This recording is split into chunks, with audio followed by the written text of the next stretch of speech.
আচ্ছা ভাই, আমাদের যে ফ্লোটিং পয়েন্টটা ছিল ওইটার আরো একটা টাইপ আছে।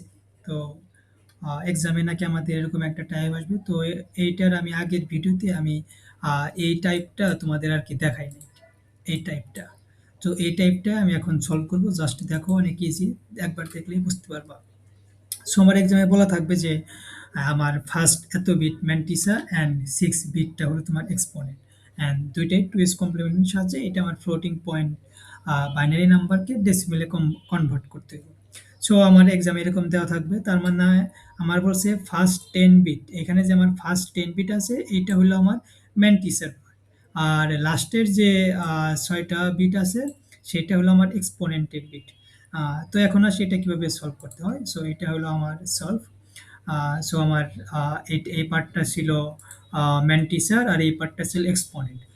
তো এখন আমাকে যেটা খেয়াল করতে হবে, ম্যান্টিসার পার্টেও এক্সপোনেন্টের পার্টেও দুইটাতেই আমার সাইন বিটটা খেয়াল করতে হবে, এটা আমার পজিটিভ নাকি নেগেটিভ। সো আমি আগে ম্যান্টিসারতে আসলাম। সো আমি এখন ম্যান্টিসার পার্ট নিয়ে কাজ করতেছি। আমার ম্যান্টিসাসে কি বলা আছে, 0 1 0 1 1 0 0 0, যেটাই হোক। সো এখানে আমার দেখো প্রথম যে এটা ছিল বিটটা, এটা হলো আমার সাইন বিট। এখানে সাইন বিট মানে হলো এটা আমার পজিটিভ নাম্বার, আর পজিটিভ নাম্বার থাকলে এখানে আমাদের কোনো টু এস কমপ্লিমেন্টের কিছু করতে হয় না। সো এখন আমরা আসি ম্যান্টিসের পার্টে। ম্যান্টিসের পার্টে কিভাবে লিখবো, আমি আগের ভিডিওতে তোমাদের বলছিলাম যে ম্যান্টিসের যে পার্টটা দেওয়া থাকবে আমার কিন্তু মনে মনে সেটার আগে 0 পয়েন্ট আছে, এই পয়েন্টটা আছে, এইটার পরেই কিন্তু আমার ম্যান্টিসের পার্টটা শুরু হয়। সো সেইভাবে আমি ম্যান্টিসের মধ্যে প্রথমে আমি 0 1 লিখলাম, যেহেতু এটা আমার একটা সাইন বিট। সো এটার পরের থেকে আমি শুরু করব 0.1011, তখন আমি 0.1011। এখন আমি এগুলা কেন লিখলাম না, এখন আমরা ছোটকালে যে পড়ে আসছি না যে দশমিকের পরে শূন্যের কোনো ভ্যালু নাই, এখন যদি আমি এখানে জিরোগুলা সবগুলাই দিয়ে দিই, সো এটা দেওয়াও যা না দেওয়া তাই। সো এটা আমি বাদ দিলাম। সো তার মানে আমি কি, আমার যে ম্যান্টিসের পার্ট আছে যেহেতু এটা একটা পজিটিভ নাম্বার, সো এর জন্য আমি আর টু এস কমপ্লিমেন্ট করলাম না। সো আমি ডিরেক্ট লিখলাম, যেহেতু আমি এখানে শূন্যটা বাদ দিলাম কেন, এটা আমার সাইন বিট। সো এটা আমি বাদ দিলাম। এখন আমার ওয়ানের পরে, ও সরি, ওয়ান থেকে আমার শুরু হবে দশমিকের পরে। সো আমি এখন আসলাম, এখন এই জিনিসটা লেখার যে নিয়মটা, আমি তোমাকে শর্ট টেকনিক যাইতেছি, এখন সামনে এক্সাম ভাই, কালকে এক্সাম, জাস্ট শর্ট টেকনিক তুমি যেটা দেখবা, আমি এখানে একটা দশমিক নিছি না, 0 পয়েন্ট নিছি, 0 পয়েন্টের পরে আমার ওয়ান কত নম্বর ঘরে আছে, পয়েন্টের পরে দেখো 1 নম্বর ঘরে, সো আমি লিখলাম 2 to the power -1, দেন আমি প্লাস দেবো।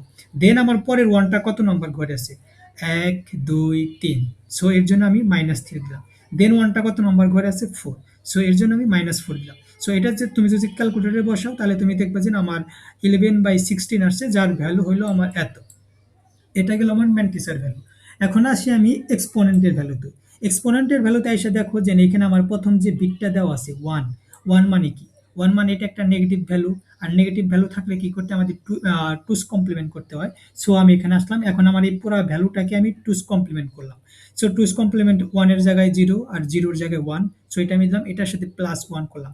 সো +1 করার পর আমার এই ভ্যালুটা আসলো, বাইনারি সংখ্যা আসলো, যেটার ভ্যালু হলো 101। এখন এই বাইনারির ডেসিমেল নাম্বার কত, এই বাইনারির ডেসিমেল নাম্বার দেখো 5। আমাদের একটা শর্ট টেকনিক আছে না, 1 2, দেন 4, দেন এইটাই দেখাই। এখন কি আছে, 101। সো এখন যেহেতু এখানে ওইটার উপর ওয়ান, এটার উপর ওয়ান, এটা যোগ করলে 5, বা তুমি ক্যালকুলেটর দিয়ে বের করে তো এটা অনেক ইজি। সো আমি 5 বের করলাম। এখন আমার যে মেইন এক্সপোনেন্টের মান এটা কিন্তু -5 হবে। -5 কেন হবে, কারণ আমার এক্সপোনেন্টের সাইন বিট কিন্তু 1 ছিল, 1 মানে নেগেটিভ নাম্বার। সো আমি যখন এক্সপোনেন্টটা লিখবো তখন আমি -5 লিখবো। এখন আমার আসে মেইন যে ভ্যালুটা, মেইন ভ্যালু হলো আমার যে সূত্রটা আছে সেটা ভ্যালু ইকুয়াল টু ম্যান্টিসা গুণন 2 to the power exponent.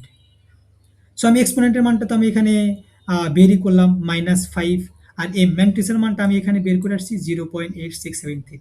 So আমি এই মানটা এখানে বসিয়ে দিলাম, দেন 2 to the power -5। এখন যে মানটা আসবো এইটাই হলো আমার ডেসিমেল ভ্যালু। সো এইটাই হলো আমার ফাইনাল অ্যান্সার। এইটা হলো আমার এটার 1 নম্বরের অ্যান্সার। এখন আমি 2 নম্বরের অ্যান্সারটা করবো, 2 নম্বরের অ্যান্সারে আসি। এখন আমার কোশ্চেন আমার এটা দেওয়া ছিল, এটা হলো ম্যান্টিসের ভ্যালু, এটা হলো আমার এক্সপোনেন্টের ভ্যালু। কোশ্চেনে বলা ছিল প্রথম 10টাকে আমরা ম্যান্টিসের ধরবো, তারপরের 6টাকে আমরা এক্সপোনেন্ট ধরবো। সো এখন আমরা আছি ম্যান্টিসার পার্টে। দেখো এখানে কিন্তু ম্যান্টিসা পার্টে 0 ছিল, এর জন্য আমরা টুস কমপ্লিমেন্ট করি নাই, কিন্তু এখানে দেখো ম্যান্টিসার পার্টে 1 আছে। সো আমি এখন 1 পার্টে আসলাম।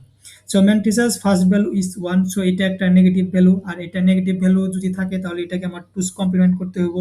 এখন আমি সেটা টুস কমপ্লিমেন্ট করলাম। এখন আমার কিন্তু এইটা এখানে বাদ যাবে 1টা, কারণ এটা জাস্ট ম্যান্টিসার বেলা। যখন আমরা সাইন বিট নিয়ে কাজ করব, আমার জাস্ট এই ভ্যালুটা ইগনোর করে যাব, দেন আমি এই 1 থেকে শুরু করব। দেন আমি 1 0 1 1 এই জিনিসটা লিখলাম। এই জিনিসটা লেখার পর আমরা এটা টুস কমপ্লিমেন্ট করার ক্ষেত্রে প্রথমে ওয়ান্স কমপ্লিমেন্ট করতে হয়।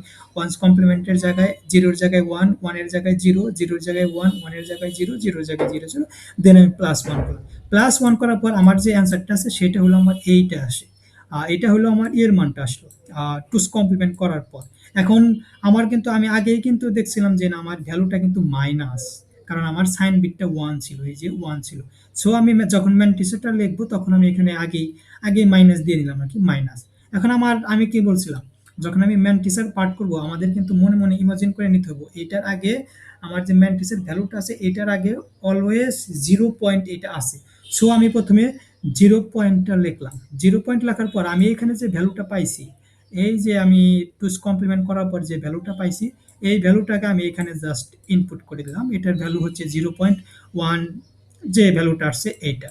এখন এটা ওই যে সেম নিয়ম আমি কি বলছিলাম, শর্টকাট যে নিয়মটা দেখবা সেটা হলো আমার পয়েন্টের পরে যেখানে যত নাম্বার ঘরে 1 আছে সেটার 2 টু দি পাওয়ার মাইনাস সেটা দিবা আর কি। সো এখন আসি আমি হিসাব করি, যেমন 1 কত আছে, এখানে আছে 1টা কত নম্বর, দশমিকের পরে 1 নম্বর ঘরেই আছে, সো 2 টু দি পাওয়ার -1 দিলাম, দেন আমি প্লাস দিলাম, দেন আমি হিসাব করবো 1টা কত নম্বর ঘরে আছে। দেন দেখো 1 2 3 4 5 6, সো আমার 1টা আছে 2 টু দি পাওয়ার -6। তো আমি এই জন্য আমি এখানে 2 টু দি পাওয়ার -6 দিলাম। দেন আমার 7টা তারপরে আছে, সো আমি 2 টু দি পাওয়ার -7 দিলাম। এখানে তার কোনো 1 নেই, সো এটা বাদ। আমি জাস্ট এখানে দেখবো যে না, আমার কোথায় কোথায় 1 আছে। সো আমি লিখলাম, তো এটা তুমি যদি ক্যালকুলেটরে বসাও, ক্যালকুলেটরে বসার পর আসবে 0.53, আর এই মাইনাসটা তো আমার এই যে সাইন বিটের কারণেই হলো। সো এটা গেল আমার ম্যান্টিসার পার্ট। সো এখন আসি আমরা এক্সপোনেন্টের পার্ট। এক্সপোনেন্টের পার্ট আমার এই ভ্যালুটা দেওয়া ছিল। দেখো এই ভ্যালুরও সাইন বিটটা 1, 1 থাকলে কি করতে হবো, এটাকে আমার টুস কমপ্লিমেন্ট করতে হবো। আমি টুস কমপ্লিমেন্ট করলাম। টুস কমপ্লিমেন্ট করার পর আমার ভ্যালুটা আসলো এইটা। এখন এইটা হলো আমার বাইনারি সংখ্যা আসলো। এখন এটার ডেসিমেল সংখ্যা কত? এটার ডেসিমেল সংখ্যা 4। 100-র কোনো একটা সংখ্যার আগে তো শূন্যর কোনো ভ্যালুর দাম নেই। সো এটার জন্য আমার 100, এটার ডেসিমেল সংখ্যা হলো 4। ঠিক আছে? এখন আমার যে এক্সপোনেন্টের ভ্যালুটা আসবে এটা কিন্তু -4 আসবে। -4 কেন আসবে? কারণ আমার এটা কিন্তু সাইন বিট 1 মানে নেগেটিভ। সো এটার মানটা হলো আমার -4। এখন আমি ভ্যালু লিখবো। ভ্যালুর সূত্রটা কি? ম্যান্টিসা গুণন 2 টু দি পাওয়ার এক্সপোনেন্ট। এখন ম্যান্টিসার ভ্যালু কত পেয়েছিলাম? -0.523 গুণন 2 টু দি পাওয়ার -4। এই যে আমি এক্সপোনেন্টের মানটা যে এটা পেলাম -4। এখন জাস্ট তুমি এটা ক্যালকুলেটরে বসিয়ে দিলে যে ভ্যালুটা আসবে এটাই হলো আমার অ্যান্সার। সো আমার এই কোশ্চেনের অ্যান্সারটা এইভাবে করতে হইব। আর আমার যে এই টাইপটা, এই টাইপের ভিডিও তো আমি একবার দিছি, আর এইটা হলো ওই টাইপের ভিডিও। যদি আমাদের এক্সামে এই টাইপে আসে তাহলে তুমি এভাবে সলভ করবা, আর যদি এক্সামে এই টাইপের কোশ্চেন আসে তাহলে তুমি এইভাবে সলভ করবা। ওকে, ঠিক আছে। আর যদি কোনো না বুঝো তাহলে আমারে জানাইও, ইনবক্সে জানাও, আমি তোমার এই জিনিসটা বুঝিয়ে দেবো।